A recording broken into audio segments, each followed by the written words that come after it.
Masa kampanye pemilu 2024 akan dimulai pada tanggal 28 November. Menjelang pelaksanaan kampanye, caleg dan parpol yang sejak beberapa bulan lalu telah memasang baliho dihimbau untuk segera menurunkan baliho masing-masing. Selanjutnya pemasangan baliho diperbolehkan mulai tanggal 28 November tahun 2023. Itu pun dengan mengikuti aturan yang telah ditetapkan oleh KPU. Divisi Penanganan Pelanggaran, Data dan Informasi Badan Pengawas Pemilu, Bawaslu Bali Iwayan Wirka mengatakan, pemasangan baliho sebagai alat peraga kampanye tidak dapat dilakukan di sembarang tempat. KPU di masing-masing tingkatan akan menentukan zona area publik yang diperbolehkan. Jika caleg atau parpol akan memasang baliho di area milik pribadi, maka izin dari pemilik lahan menjadi sebuah keharusan. Jumlah baliho yang boleh dipasang masing-masing caleg juga dibatasi. Bawaslu Bali telah mengeluarkan imbauan agar alat peraga berupa baliho paling lambat diturunkan per tanggal 10 November tahun 2023.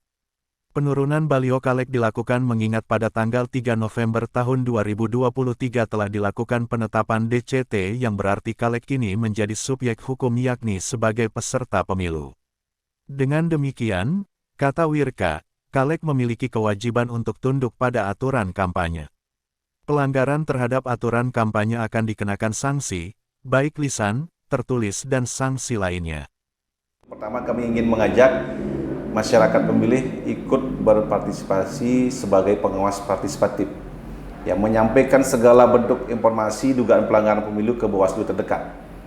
Ya, mari kita bareng-bareng menjaga demokrasi ini agar lebih baik. Ya, kemudian kepada peserta pemilu kami menghimbau ya terhadap alat peraga kampanye yang ada sebelum tanggal 28 ya yang masih terpasang hari ini mohon juga ditertibkan. Jangan sampai nanti keberadaan APK tersebut mengganggu proses-proses demokrasi ini kan. Kami juga tidak menginginkan menggunakan cara-cara represif kan. Kami tetap mengedepankan cara-cara preventif dan persuasif ya.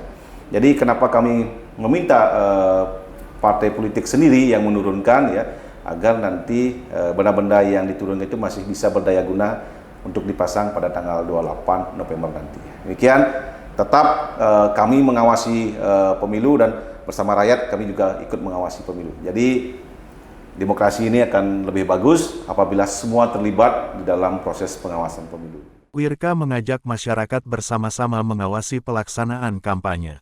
Jika ditemukan ada unsur pelanggaran, masyarakat dapat melaporkannya kepada pengawas pemilu yang sudah ada mulai dari tingkat desa kelurahan, kecamatan hingga provinsi. Nyoman Winata dan Sukaatnyana melaporkan.